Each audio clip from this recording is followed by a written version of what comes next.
Good morning everyone. Welcome to fifth lecture of building construction technology BCT. अपन ने अभी तक स्टोन मशीनरी के बारे में पढ़ा, ठीक है। क्या क्या ऐसे कौन कौन से जॉइंट्स उसके अंदर होते हैं, फिर लिफ्टिंग अप्लायंस के बारे में पढ़ा हमने। उसके अंदर कौन कौन से टाइप के स्टोन्स यूज़ करते हैं, कौन सा मोटार यूज़ करते हैं, वो सब पढ़ा। वही सारी चीज़ें हमको किसके लिए पढ़नी है, हमें ब्रिक मशीनरी के लिए पढ़नी है। तो दो तरीके की ब्रिक मशीनरी दो कंपोनेंट है जो हम ब्रिक मशीनरी में यूज़ करते हैं। एक तो हमारा है ब्रिक और एक दूसरा है मोटार, ठीक है। इन दोनों के कॉम्बिनेशन से हमारा जो क्या बोलते हैं मशीनरी है, ब्रिक मशीनरी, वो तैयार होती है, ठीक है। अब ब्रिक मशीनरी हम क्यों यूज़ करते हैं? क्योंकि जब हम स्टोन मशीनरी यूज़ करते थे तो हमको अनइवन स्टोन्स मिलते थे, ठीक है, जिसकी वजह से हमको जो कैपेसिटी चाहिए, जो लोडिंग चाहिए, जो स्ट्रेंथ चाहिए, वो नहीं मिल पाती थी। सेकेंडली, दिखने में एस्थेटिक वाइज वो जो स्टोन मशीनरी है वो अच्छी नहीं दिखती थी।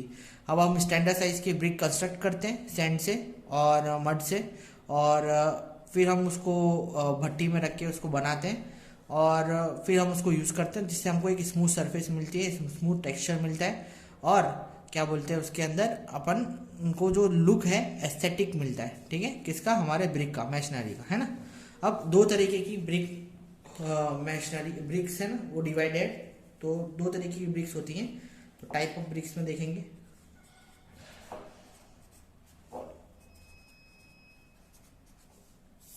दो तरीके की ब्रिक्स होती हैं। सबसे पहले जो ब्रिक होती है वो होती है स्टैंडर्ड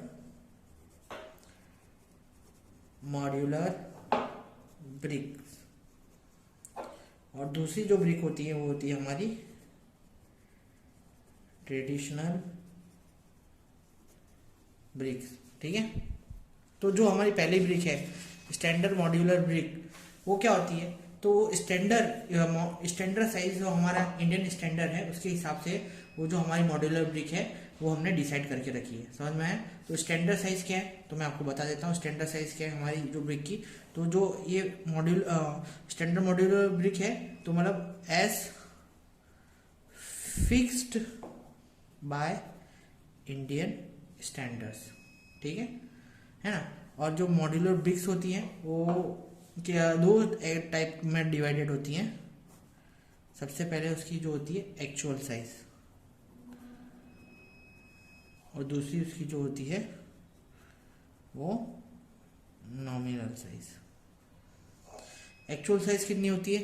तो एक्चुअल साइज उसकी होती है 19 centimetre into 9 centimetre into 9 centimetre, और नॉमिनल साइज इसकी कितनी रहेगी? 20 centimetre into 10 centimetre into 10 centimetre. अब 19 सेंटीमीटर और एक्चुअल साइज और नॉमिनल साइज में क्या फ़र्क है तो मैं बता देता हूँ। जो हमारी ये ब्रिक की नॉमिनल साइज है वो हमारी जो होती है 19 centimetre into 9 centimetre to 9 centimetre, मतलब एक्चुअल जो साइज की हम ब्रिक बनाते हैं वो हम इतने के लिए बनाते हैं, ठीक है। अब एक्चुअल साइज क्या होती है?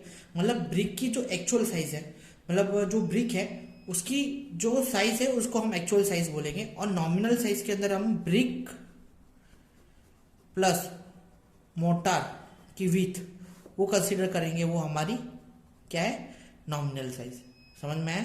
एक्चुअल साइज और नॉमिनल साइज में क्या फ़र्क है? अब मैं आपको बता देता हूँ कि एक्चुअल साइज की जो ब्रिक है वो बनती कैसे, देखो।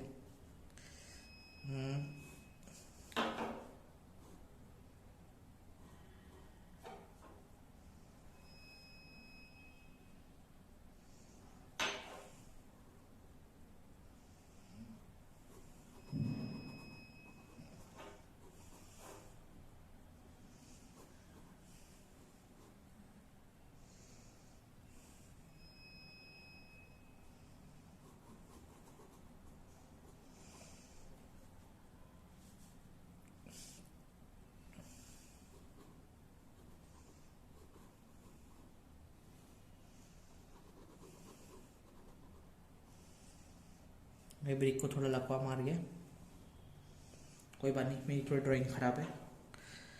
Just imagine this is brick.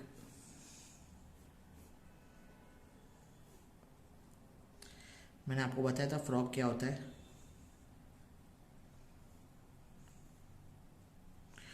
ठीक है। ये जो फ्रॉग है इसकी जो साइज होती है वो 4 सेंटीमीटर होती है, और इसकी जो विथ है वो 4 सेंटीमीटर होती है, और ये अंदर का वो चीज़ है वो 10 सेंटीमीटर का होता है। क्लियर? अंदर का कितना सेंटीमीटर का होता है? ये जो चीज़ है लेंथ 10 सेंटीमीटर की होती है। जो ब्रिक की एक्चुअल लेंथ होती है वो कितने सेंटीमीटर की होती है? वो होती है 19 सेंटीमीटर की। क्लियर? फिर उसकी जो विथ होती है वो कितने सेंटीमीटर की होती है? वो 9 सेंटीमीटर की होती है, और उसकी जो हाइट है वो कितने सेंटीमीटर की होती है? वो भी 9 सेंटीमीटर की होती है। ठीक है। अब आपको कोई भी पूछे कि भाई ब्रिक की साइज क्या होती है, तो आपको पता होना चाहिए एक्चुअल साइज आपको क्या क्या बोलेंगे उसको? 19 सेंटीमीटर इंटू 9 इंटू 9, मतलब length into with into depth. Clear है ना? L into W into D. Clear? इस तरीके से आपको उनको बतानी है। ठीक है। स्टैंडर्ड साइज के अंदर IS कोड के हिसाब से एक्चुअल साइज कितनी होती है? 19 centimetre into 19 centimetre into 19 centimetre, है ना। और नॉमिनल साइज क्या होती है उसकी? 20 centimetre into 10 centimetre into 10 centimetre. Nominal का मतलब क्या होता है? ब्रिक प्लस मोटार की विड्थ भी हम कंसीडर कर रहे हैं, इसलिए अपन नॉमिनल साइज उसको बोलते हैं। एक्चुअल साइज यानी जो ब्रिक मैन्युफैक्चर होकर बाहर निकल के आती है, दैट इज एक्चुअल साइज। और नॉमिनल साइज यानी हम मोटार की विड्थ को भी कंसीडर करके हम वो ब्रिक को ब्रिक की विड्थ नाप रहे या लेंथ नाप रहे, डायमेंशन ले रहे, इसलिए समझ में आया। तो ये चीज थी हमारे इसके बारे में, ब्रिक के स्टैंडर्ड मॉड्यूलर के बारे में, है ना। पर ये तो था हमारा स्टैंडर्ड मॉड्यूलस ब्रिक के बारे में। पर अब हमारा ट्रेडिशनल ब्रिक क्या होता है? तो जो स्टैंडर्ड ब्रिक मॉड्यूलर है, जो स्टैंडर्ड मॉड्यूलर ब्रिक है, वो अपन यूज नहीं करते। ठीक है। हम लोग कौन सी ब्रिक यूज करते हैं? ट्रेडिशनल वो ब्रिक्स यूज करते हैं। अब ट्रेडिशनल ब्रिक है अपनी, जो ओल्ड ब्रिक है, वो अपनी ओल्ड ब्रिक का अगर तुम डायमेंशन देखोगे तो ओल्ड ब्रिक का जो हमारा पहला डायमेंशन था वो क्या था? 9 inch into 4.5 inch and to 3 inch. ठीक है। ये हमारा जो ब्रिक था उसका डायमेंशन था। ठीक है। अब हमने क्या किया, मतलब 3 एंड 2.5 भी आप इसको बोल सकते हो, 2.5 भी लिख सकते हैं। ठीक है। किस तरीके से था? तो ये मैं आपको एक ब्रिक ड्रॉ करके दिखाता हूँ।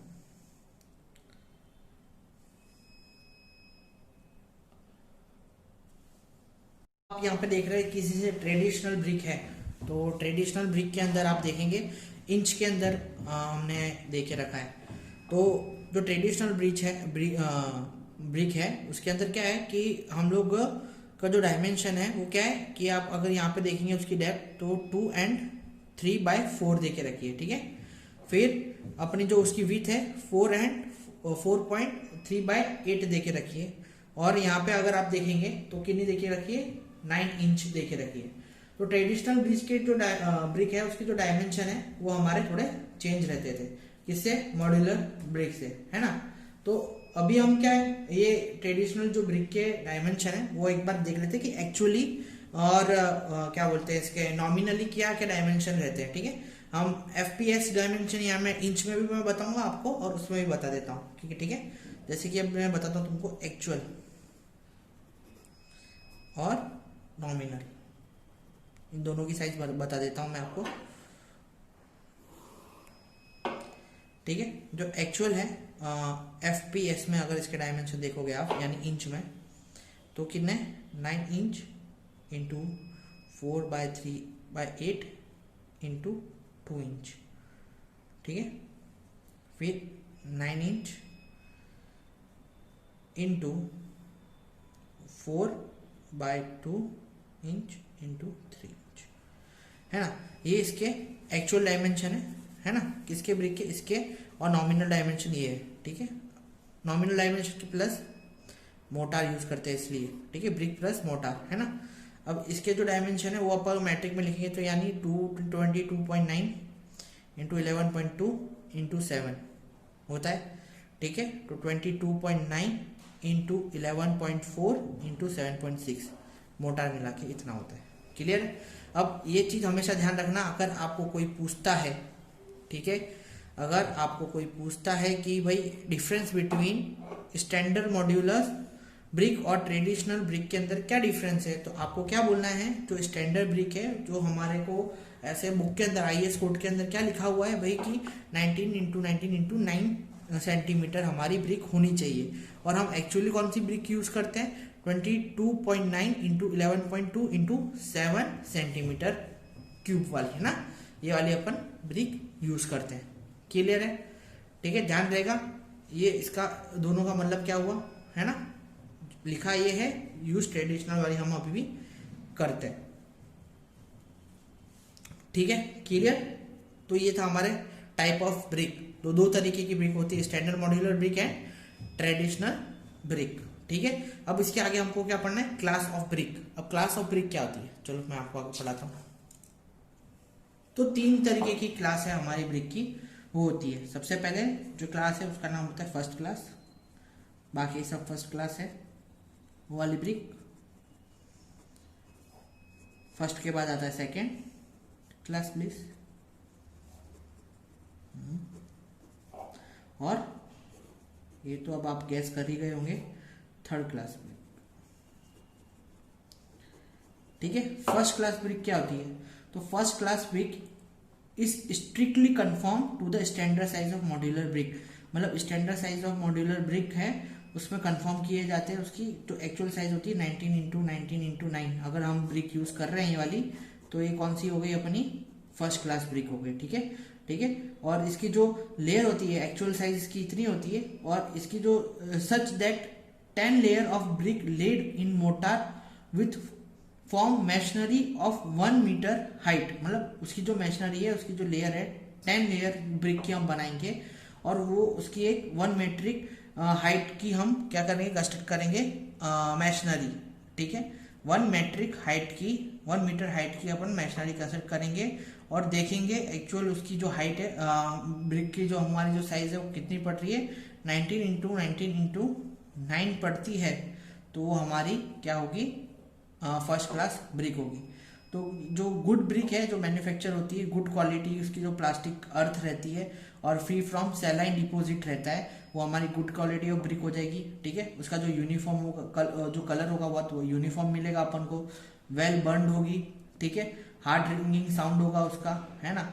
और वो जब हम उसको एक दूसरे से तोड़ेंगे तो उसका जो साउंड होगा ना टूटने का, वो बहुत हार्ड रिंगिंग, मतलब आपको एक जैसे कुछ आपने लोखंड से तोड़ा है, वैसे आप लोखंड मारते हो कैसी आवाज आती है, वैसी आवाज आएगी, ठीक है।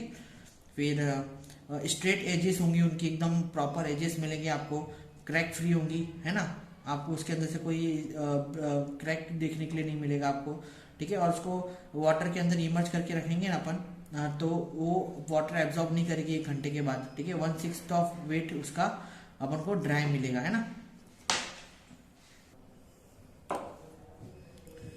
तो फर्स्ट क्लास ब्रिक के बारे में पता चल गया आपको, अच्छी क्वालिटी की होती है, स्टैंडर्ड साइज की होती है, इतनी बाई साइज की बनाते हैं, ठीक है। वो उसको एक्चुअल साइज की जो ब्रिक है उसको 10 लेयर में अपन ब्रिक को बिछाते हैं, जिसके ऊपर मैशनरी की जिसके अंदर हम मोटा डालते हैं, 1 मीट्रिक हाइट में उसको बना के देखते हैं, और फिर उसके ऊपर टेस्ट करते हैं कि भाई अगर अच्छी तरीके से बनी कि नहीं, उसकी स्ट्रेंथ टेस्ट होती है। गुड ब्रिक की manufacturing good quality of plastic earth से होगी, प्लास्टिक अर्थ उसका जो बेसिक मटेरियल है वो अपन यूज करते हैं, यूनिफॉर्म कलर की मिलेगी अपन को, वेल बर्न्ड होगी, जब अपन उसको तोड़ेंगे तो अच्छी तरीके से उसकी जो साउंड है वो बहुत अच्छी क्वालिटी की आएगी, ठीक है। स्ट्रेट एजेस मिलेंगे अपन को उसके अंदर, है ना। और उसको अगर पानी के अंदर अपन डुबो कर रखते हैं तो वो अपने वेट से 1/6 से ज्यादा पानी एब्जॉर्ब नहीं करेगी, समझ में आया, ठीक है। अब जो सेकंड क्लास ऑफ ब्रिक है उसका क्या रहता है, तो they conform to the standard size, ठीक है, वो भी स्टैंडर्ड साइज की रहती है, बस स्लाइटली इरेगुलर इन शेप रहती है, ठीक है। उसका जो कलर रहता है वो थोड़ा स्लाइटली इरेगुलर रहता है, और उसका जो शेप रहता है वो भी इरेगुलर रहता है, ठीक है। और फिर वो क्या है, वो फुल्ली बंड रहती है, और जो उसकी जो साउंड है रिंगिंग साउंड वो एमिट करती है जब हम उसको स्टक करते हैं, ठीक है। जब वो भी फुल्ली बंड रहती है, और इसकी जो हम उसको तोड़ते हैं तो भी इसकी जो साउंड है वो अपनी को अच्छी मिलती है, ठीक है। और उसको जब हम पानी के अंदर 1 घंटा डुबो के रखते हैं, ठीक है, तो वो पानी एब्जॉर्ब नहीं करती, और करती है तो कितना करती है, 1/4 of weight of the brick जितना, मतलब ब्रिक का जितना वेट है ना 1/4, उसका 1/4 कर दोगे आप तो उतना पानी एब्जॉर्ब वो करती है, ठीक है।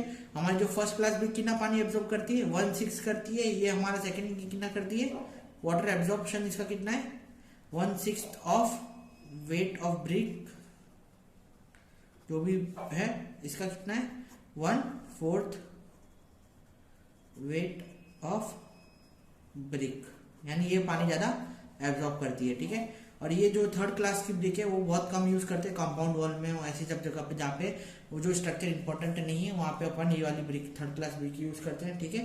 ये रेगुलर शेप की होती है, इसका जो फिनिशिंग काम है वो भी अच्छी तरीके से नहीं होता है, अच्छी तरीके से बर्न नहीं होती है, रेडिश इन कलर रहती है, ठीक है। फिर रेडिश और येलो, सॉरी रेडिश तो ऊपर वाली भी रहेगी, ये रेडिश एंड येलो कलर की रहेंगी ये, ठीक है। लो क्रशिंग स्ट्रेंथ रहती है इसकी, फटाफट क्रश हो जाती है, और उसकी वो क्वालिटी होती है ब्रिक की, वो क्वालिटी अच्छी नहीं होती है, ठीक है ना। तो ये था हमारे क्लासेस ऑफ ब्रिक। अब जो नेक्स्ट टॉपिक है वो अपना कौन सा है, बॉन्ड इन ब्रिक वर्क।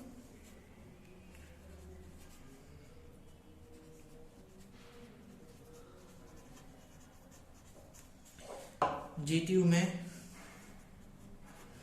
पूछा जाने वाला क्वेश्चन है, दिसंबर 2011 में पूछा था, नवंबर 2010 में पूछा था, दिसंबर 2012 में पूछा था, 3 बार पूछा है बॉन्ड इन ब्रिक। तो क्या होता है बॉन्ड इन ब्रिक, तो वो जो मोटार हम उसके अंदर लगाते हैं उसका जो डिस्ट्रीब्यूशन होता है मोटार का वो इवनली अपन करते हैं, उसको अपन क्या बोलते हैं बॉन्ड। यानी बॉन्डिंग का मतलब क्या होता है, अच्छी तरीके से पकड़ किसकी, ब्रिक की, मैशनरी की, ठीक है। अब अच्छी तरीके से पकड़ कैसे आएगी, तो अच्छी क्वालिटी का अपन को सीमेंट यूज करना पड़ेगा, सैंड यूज करना पड़ेगा, उसका मोटार मिक्स अच्छी तरीके से करना पड़ेगा तब अच्छी। और सेकंड जो मैंने बताया आपको, ब्रिक की क्वालिटी अच्छी होनी चाहिए। तो ये सारी जो क्वालिटी है वो उसको मद्देनजर रखते हुए जो हमारी बॉन्ड है ब्रिक की, बॉन्ड की स्ट्रेंथ अच्छी आएगी। अब बॉन्ड बहुत सारी चीज़ों पे डिपेंड करता है, ठीक है। जैसे कि कोर्स पे डिपेंड करती है, आप किस तरीके से ब्रिक को रख रहे हो, इस तरीके से रख रहे हो, फिर इस तरीके से रख रहे हो। आपने बहुत बॉन्ड के अलग अलग टाइप भी होते हैं, वो भी अपन आगे आज डिस्कशन करेंगे, ठीक है। तो रूल्स ऑफ बॉन्डिंग होती है, तो अपन को बॉन्डिंग के लिए ये सारी जो चीज़ें, होमोजेनियस मास अपन को चाहिए, ठीक है। उसके जो वर्टिकल जॉइंट है वो अच्छी तरीके से सक्सेसिवली कोर्स के अंदर लगने चाहिए, ठीक है। और उसकी जो जो हमारे ब्रिक है उसकी जो साइज़ है यूनिफॉर्म होनी चाहिए, उसका जो शेप है वो यूनिफॉर्म होना चाहिए, तब अपन को अच्छा क्या बोलते हैं बॉन्डिंग मिलेगा, क्लियर। तो अपन इसको ऐसा बोल सकते हैं कि bond is the arrangement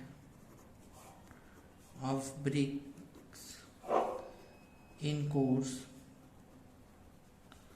so that the bricks are tied together and the vertical joints of the successive course do not come in the same vertical line। मतलब arrangement of brick in the course, ठीक है, किस तरीके से brick is tied together and vertical joint जो हमारे वो अच्छी तरीके से सक्सेसिवली हो जाए, और इस तरीके से कि कोई भी वर्टिकल जॉइंट से वो एक लाइन में ना आए। समझो कि इसका कहने का मतलब ये वर्टिकल जॉइंट्स, ये देखो ये वर्टिकल जॉइंट्स है, ये सारे वर्टिकल जॉइंट, तो इस तरीके से अरेंजमेंट करनी है कि इस तरीके से वर्टिकल जॉइंट्स ना आए, ठीक है। किस तरीके से वर्टिकल जॉइंट्स आने चाहिए, जो हमारे वर्टिकल जॉइंट है इस तरीके आने चाहिए, समझ में, इस तरीके से, ठीक है। कोई भी ओवरलैप नहीं करना चाहिए, ये जो उसका मतलब ये है। तो रूल्स ऑफ, तो जैसे कि rules of the brick work के अंदर क्या है, तो अब उसके बारे में हम थोड़ा डिस्कस कर रहे थे कि रूल्स कौन कौन से होने चाहिए। तो रूल्स के अंदर वही थोड़े बहुत रूल्स आते हैं कि भाई अच्छी स्ट्रेंथ के लिए गुड बॉन्ड होना चाहिए, और साइज ऑफ जो ब्रिक है वो यूनिफॉर्म होनी चाहिए, ठीक है। तो एक यूनिफॉर्म लैप हम तैयार कर सकें, ठीक है। और ये जो ब्रिक की लेंथ है कितनी होनी चाहिए, twice the brick of width of brick होनी चाहिए, समझ में। मतलब ये विथ को मैं 2 टाइम्स करूंगा ना, तब मेरे पास क्या आएगी, उसकी लेंथ आएगी, ब्रिक की लेंथ आएगी। तो ये एक स्टैंडर्ड साइज की ब्रिक अपने पास होनी चाहिए, ठीक है। तो सेकेंड रूल है अपना कि जो ब्रिक बैट है ना उसको अवॉइड करना चाहिए, मतलब ब्रिक बैट को अवॉइड करें। क्यों अवॉइड करें? तो ब्रिक बैट क्या करता है? यूनिफॉर्मिटी बिगाड़ता है। What is brick bat? तो ब्रिक बैट वो टुकड़े होते हैं ना ब्रिक्स के, उसको हमको कम यूज करना चाहिए। हम कभी कभी वो छोटे छोटे जगह भरने के लिए क्या करते हैं, ब्रिक बैट डाल देते हैं। तो हमें ब्रिक बैट को कम यूज करना है, ठीक है। वर्टिकल जॉइंट्स, ऑल्टरनेटिव जॉइंट्स में वर्टिकल जॉइंट नहीं आने चाहिए, वर्टिकल जॉइंट अवॉइड करना चाहिए। वर्टिकल जॉइंट बोले तो मतलब ये जो एक लैब है, ठीक है, तो ये यहाँ पे ऐसे नहीं आना चाहिए। ये क्या होगा? वर्टिकल जॉइंट्स होगा, ठीक है। ये ऐसा नहीं होना चाहिए। कैसा होना चाहिए? मैंने आपको बताया था, ऑल्टरनेटिव जॉइंट्स प्रोवाइड करने, ऐसे आएगा, ठीक है। समझ में आ रहा है ना? इस तरीके से आएगा, क्लियर है। फिर हमारा फोर्थ पॉइंट क्या है? ऑल्टरनेटिव कोर्स के लिए हमको क्या है, header should be place exactly on the centre of the stretcher. मतलब जो हेडर है should be placed at the center of the stretcher। जैसे कि ये स्ट्रेचर है, ठीक है, तो हेडर इसके बीचों बीच रखेंगे। समझ में आएगा?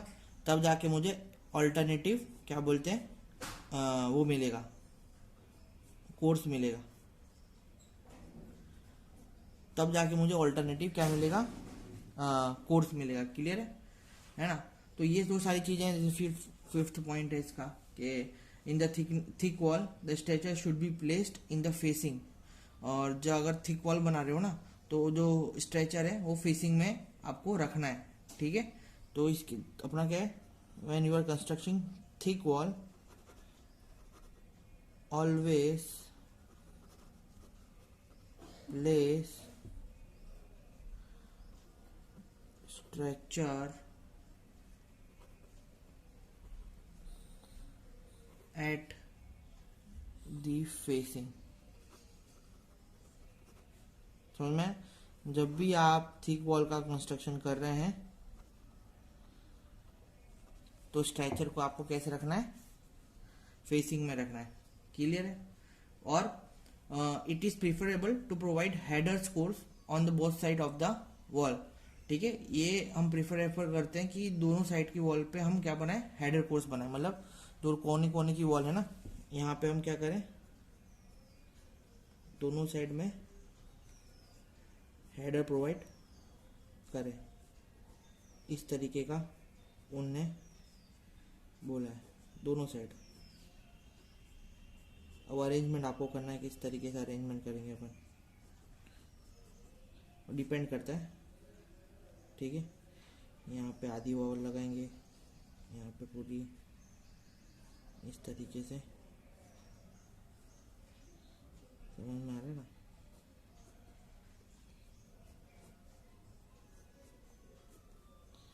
तो ये लास्ट में अपन को क्या प्रोवाइड करना है, अरे सॉरी,